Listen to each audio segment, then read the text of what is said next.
Hello and welcome to this session today entitled Marketers Take This to Your CEO. I'm Jenny Baker, Assistant Editor at The Drum, and to talk us through what I know will be a really interesting topic, I'm delighted to introduce Shruti Chindler, who's Executive Managing Director EMEA at Criteo. The cookie apocalypse is coming, whether we like it or not. And Google may have announced that it will be delayed until the end of 2023.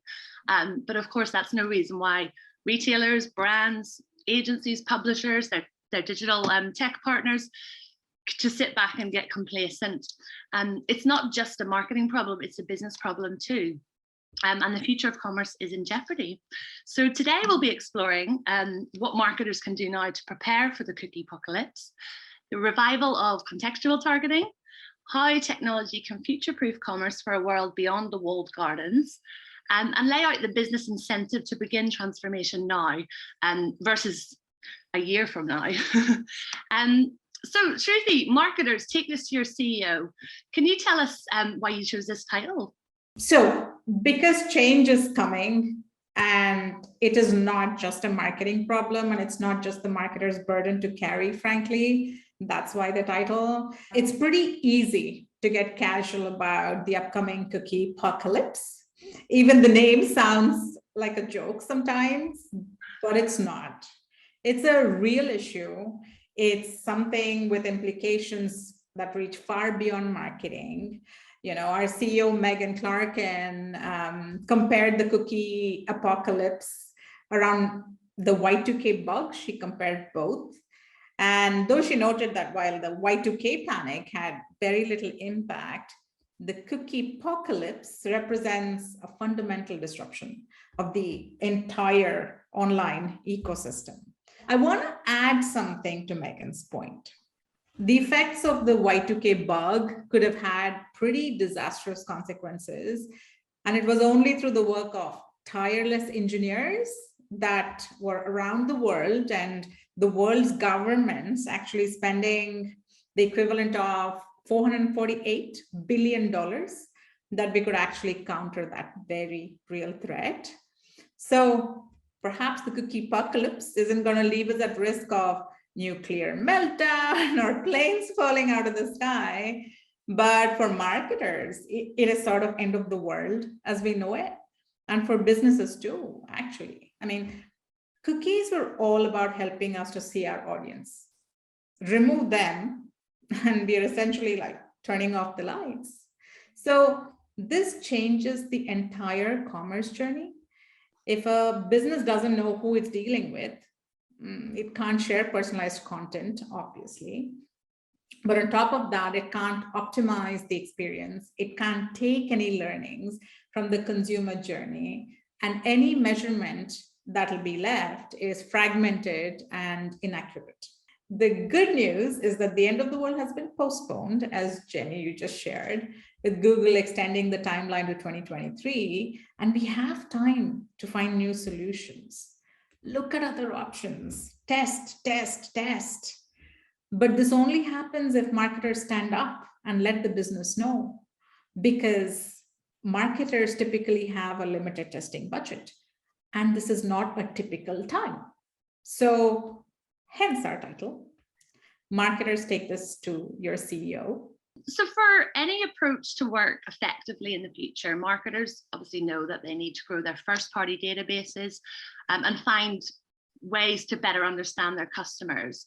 And of course, as you mentioned, on the supply side, publishers also have an urgent need to grow and strengthen their first-party data in order to sustain revenue. So if research shows that 66% of online activity and sales happen outside the walled gardens, how can advertisers work with their partners to activate their own first-party database in a way that will create impactful advertising campaigns on the open web? It's all about data, isn't it? Everybody wants more data. And it's the key reason why, despite giving marketers access to millions of users each day, there's an ongoing active debate around the walled gardens of Facebook, Google, Amazon, and others. I find it even more interesting that while 66%, as you said, of the online activity is outside of the walled gardens on the open web, or the open internet, as we say it, yet we only see 37% of spend there. Why?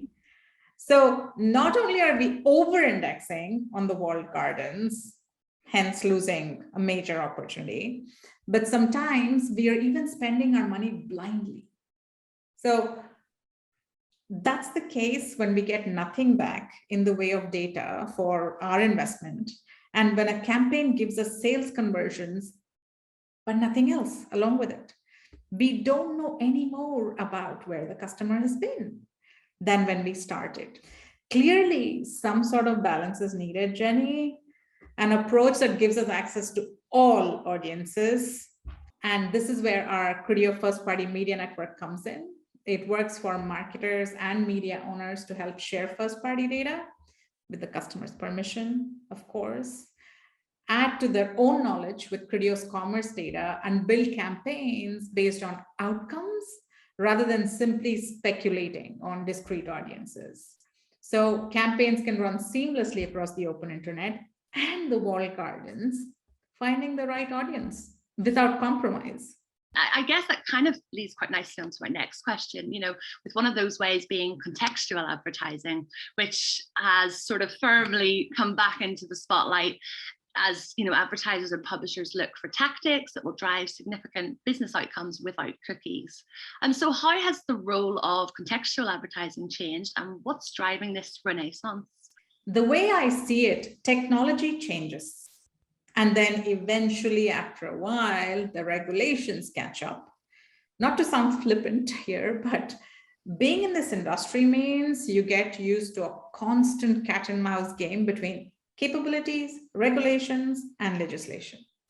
We had GDPR in Europe, and we had CCPA in the US. We've now got the cookie apocalypse, and of course, Apple's IDFA restrictions. And then what's next? Don't get me wrong, I really think these are important developments. And it's vital that consumers feel in control of their data, even without getting into the ethics of the debate itself. From a purely business perspective, brands don't want customers to feel their personalized approach is intrusive or unwelcome.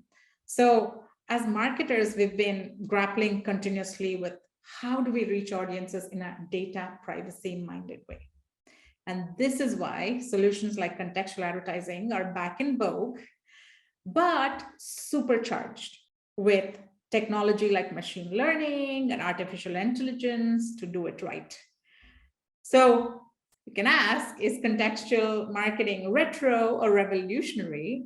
Actually, I think it's the latter. With our own solution at Criteo, we allow marketers to combine traditional contextual targeting with commerce data. This lets them uncover the relationship between content and buying behaviors. And from these learnings, they can optimize their campaign and measure impact, all without cookies. No surprise then that our clients are really excited by this new solution. By understanding what their customers are purchasing and where they're spending their time on the open internet, our solution can actually pick up on the contextual signals that are actually driving a purchase and start to direct other customers displaying this behavior down the similar paths. So what steps do businesses need to take today in order to future-proof their targeting? Contextual advertising is a great starter, right?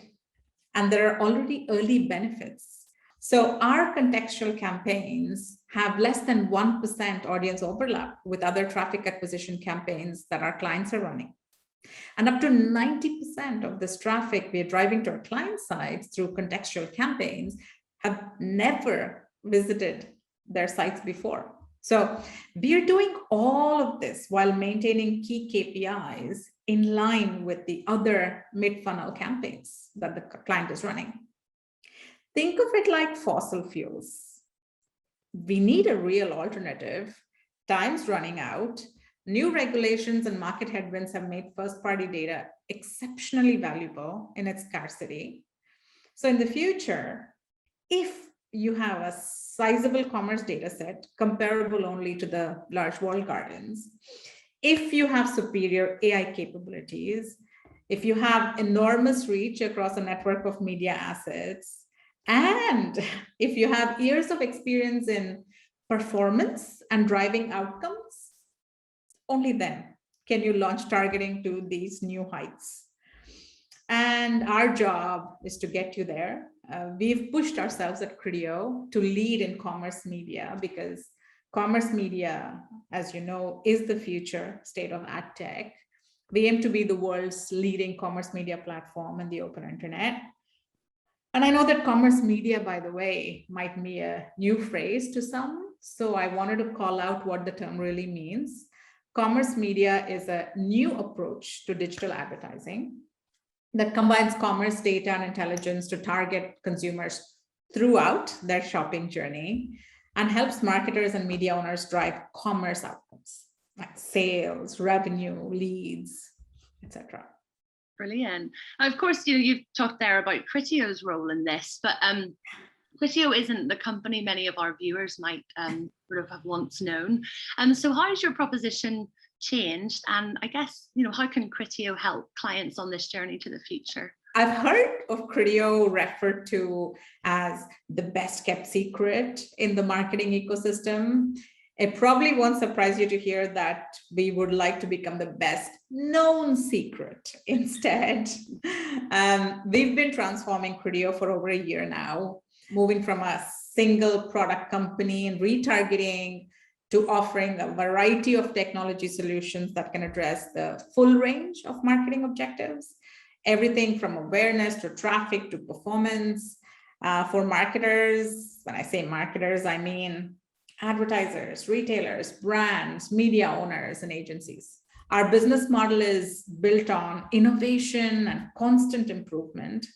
So Criteo invests heavily in its R&D department, including the creation in 2018 of the Criteo AI Lab in France. So we rebranded in June, and with this came a new tagline: the future is wide open. While this is a new tagline for us, this is definitely not a new mindset. This statement recommits us to our purpose of supporting a fair and open internet that enables discovery, innovation, choice, and also helps fulfill our vision of bringing richer experiences to every consumer. It speaks to the vast opportunities ahead for us by being both open to collaboration and evolution for the good of the marketers, media owners, and the consumers. So here are some numbers and data points that you'll find useful. We work with a network of 5,000 publishers and 20,000 brands and retailers worldwide. We work across all industries. We have a catalog of 4 billion products and services, all of which are scanned and brought to the consumer's attention. And not many people know this, we have the world's largest set of collective commerce data. And across more than 100 countries, just last year alone, we generated 1.6 trillion ads in 2020 alone. So I don't know what you think, Jenny, but I think that sounds pretty good. It certainly does, and you can't argue with the numbers.